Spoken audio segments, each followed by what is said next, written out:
السلام علیکم ورحمۃ اللہ وبرکاتہ. ګرانو لیدونکو تاسو ته څنګه لیدلی شي دا بګن بازار ده. دا د 22 نومبر سحر په ضلع لور کوم بګن د کومه اهل تشیع دهشتګردو زینبین فتمیون مهدي ملیشیا بریګیډ څخه کومه حمله کړې وه. دا د ماهه 22 نومبر سحر ده. تاسو ته لیدلی شي چې دا همه ټایم کې اوس هم لکه دی سحر کې ورونه کې لګېدلي دي بال دي دی به کې مکمل د علاقه سوځېدلې ده، ختم شوې ده، جاني مالي نقصان رسېدلی ده. دا کورونه دي تاسو ته لیدلی شي داسې یو کور نه ده، مکمل کله هر یو شی ختم ده. قرآن شریفونه ورکې سوځېدلي سوځولي دي، جوماتونه یې ړنګ کړي دي.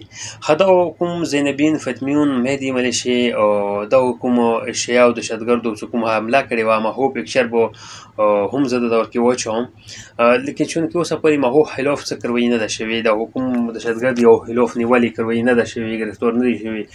کله سهار دي، اوس هم سهار دي.